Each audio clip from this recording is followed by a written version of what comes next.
Halo, selamat datang di video praktik audit internal bank saya. Nama saya Narita Fadila Ramawati. Hari ini kita akan melakukan simulasi audit kepatuhan prosedur teller bank dengan fokus pada pengawasan transaksi tunai nasabah.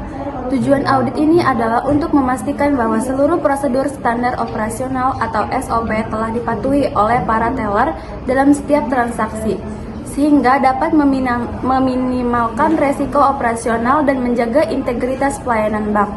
Area yang akan kita audit adalah prosedur layanan transaksi tunai di loket teller, dan metode yang akan kita gunakan yaitu meliputi observasi langsung aktivitas teller serta pemeriksaan dokumen transaksi harian. Potensi resiko yang ingin kita uji adalah kemungkinan kesalahan pencatatan atau pelanggaran batas transaksi yang dapat terjadi akibat ketidakpatuhan SOP. Pada pagi hari yang cerah terdapat nasabah yang sedang menunggu antrian untuk melakukan setoran tunai ke teller. Dengan antrian 05. Selamat pagi Bu, selamat datang di Bank Tirta. Perkenalkan, saya Kaila sebagai teller. Dengan Ibu siapa? Pagi Mbak, saya Narita. Baik, dengan Ibu Narita, ada yang bisa saya bantu? Iya nih Mbak, saya mau setor tunai 150 juta.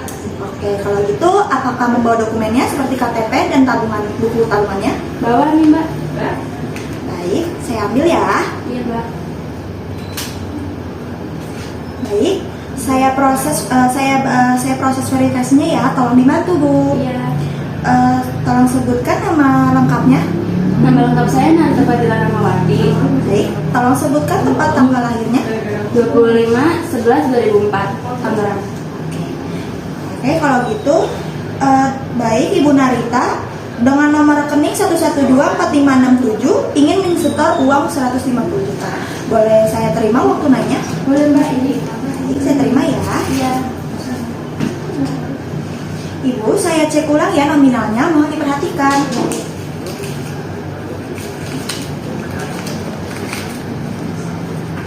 Baik, untuk nominalnya sudah pas ya, tidak ada kekurangan ataupun kelebihan. Mohon ditunggu untuk prosesnya ya. Baik Mbak.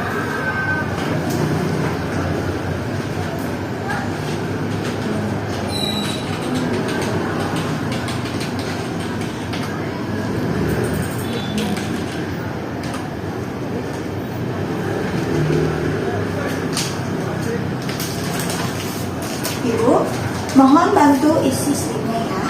Baik Mbak, tunggu sebentar ya. Iya. Sudah selesai saya isi. Nah Ibu, untuk transaksi sebesar ini sesuai kebijakan SOP diperlukan tanda tangan supervisor ataupun kepala cabang. Waduh Mbak, saya buru-buru, bisa langsung diproses nggak? Biasanya juga kalau nggak di atas 200 juta nggak perlu tanda tangan supervisor tuh. Ya udah Bu, karena Ibu buru-buru, saya bantu proses dulu ya. Untuk tanda tangannya nanti saya urus ke supervisor. Oh iya Mbak, terima kasih.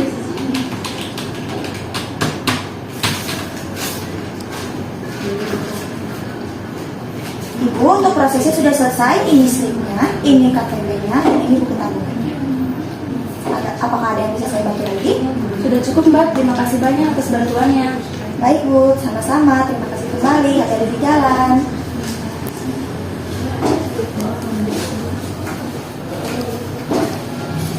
Dalam transaksi tersebut dapat dilihat adanya indikasi penyimpangan prosedur di mana teller tidak meminta tanda tangan validasi supervisor untuk transaksi tunai di atas batas tertentu. Kepala cabang sedang di meja kerjanya melihat laporan transaksi hari ini di komputernya. Tiba-tiba notifikasi aduan nasabah yang membuatnya khawatir. Ada apa ini? Rating kepuasan nasabah hari ini kok ada yang turun drastis? Ada komplain serius dari nasabah atas layanan transaksi tunai. Katanya ada masalah dengan verifikasi dan kurangnya transparansi proses. Ini bisa jadi indikasi adanya penyimpangan prosedur di bagian teller. Saya harus segera tindak lanjuti. Kemudian kepala cabang menelpon tim auditor.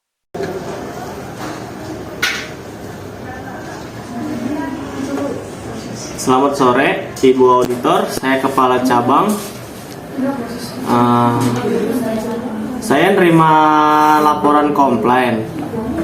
Nasabah terkait penurunan rating dan indikasi ketidakpatuhan prosedur di bagian teller. Bisakah Ibu segera melakukan investigasi dan audit di bagian teller kami? Saya ingin memastikan semua sesuai standar dan memitigasi risiko ini secepatnya. Mohon segera laporan hasil temuan dan rekomendasinya. Kemudian tim auditor menemui kepala cabang untuk menindaklanjuti laporan tersebut. Baik, Bapak Kepala Cabang, berdasarkan laporan dan permintaan Bapak, saya akan segera melakukan audit terhadap kepatuhan prosedur teller. Saya akan mulai dengan perencanaan audit. Boleh saya minta dokumen untuk transaksi harian seperti bukti setoran dan penarikan? Oh iya, Ibu, ini dokumennya.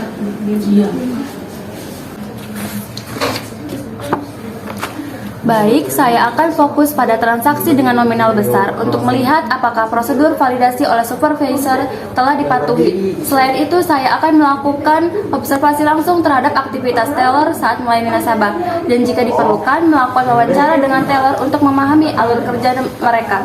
Kemudian tim auditor memanggil teller untuk mewawancarai langsung kebenaran laporan tersebut. Baik, selamat siang Ibu Teller. Saya dari tim audit. Saya ingin menanyakan beberapa hal terkait prosedur verifikasi transaksi tunai, terutama untuk nominal besar.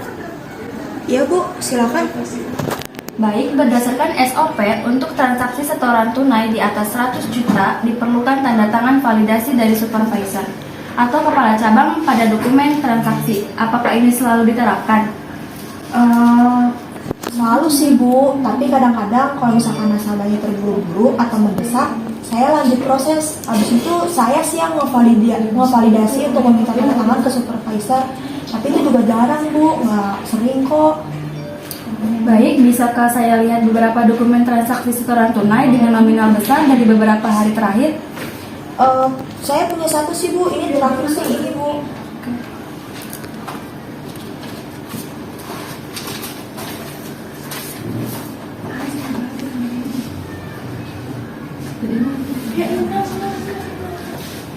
Baik, saya menemukan beberapa dokumen transaksi, termasuk salah satunya sebesar 150 juta yang tidak memiliki tanda tangan validasi supervisor. Ini adalah bukti audit yang jelas menunjukkan ketidakpatuhan terhadap SOP. Selanjutnya, tim auditor menyampaikan temuannya kepada kepala cabang. Baik, Bapak Kepala Cabang, berdasarkan investigasi yang telah saya lakukan, saya telah menemukan satu temuan penting, yaitu adanya ketidakpatuhan terhadap SOP terkait validasi transaksi tunai nominal besar oleh supervisor. Beberapa dokumen transaksi setoran tunai dengan nominal signifikan ditemukan tidak memiliki tanda tangan validasi supervisor pada saat transaksi diproses. Dampak dari temuan ini sangat serius, Bapak. Ini merupakan pelanggaran SOP yang dapat meningkatkan resiko operasional bank, seperti potensi kesalahan pencatatan, penyalahgunaan wewenang, atau bahkan celah bagi tindakan penipuan. Tanpa validasi yang semestinya, integritas transaksi menjadi rentan, dan bank berpotensi mengalami kerugian finansial, serta penurunan kepercayaan nasabah, yang juga tercermin dari keluhan yang Bapak terima. Untuk mengatasi temuan ini, saya memiliki beberapa rekomendasi audit. Yang pertama, memberikan pelatihan tambahan serta berkala kepada seluruh teller mengenai pentingnya kepatuhan terhadap SOP, khususnya untuk transaksi yang memerlukan validasi supervisor. Yang kedua, memperketat pengawasan oleh supervisor pada transaksi besar. Yang ketiga, melakukan tinjauan ulang terhadap SOP yang ada untuk memastikan kejelasan dan tidak adanya ambiguitas, serta memberikan sanksi tegas. Manfaat dari implementasi rekomendasi ini sangat besar, Bapak. Selain meningkatkan kepatuhan terhadap SOP dan meminimalkan resiko operasional, langkah-langkah ini juga akan meningkatkan akurasi pencatatan transaksi, memperkuat kontrol internal bank, dan pada akhirnya akan meningkatkan kepercayaan nasabah terhadap layanan bank kita. Ini juga akan membantu memperbaiki rating kepuasan nasabah yang sempat menurun. Demikian simulasi audit kepatuhan prosedur teller bank ini. Dari simulasi ini, kita dapat melihat bagaimana proses audit internal dilakukan, mulai dari perencanaan, pelaksanaan, identifikasi temuan, hingga pemberian rekomendasi. Pembelajaran yang saya dapatkan adalah pentingnya setiap detail dalam prosedur operasional bank dan bagaimana ketidakpatuhan sekecil apapun dapat berpotensi menimbulkan resiko yang signifikan. Audit internal memegang peran krusial dalam menjaga integritas dan efisiensi operasional perbankan. Terima kasih atas perhatiannya.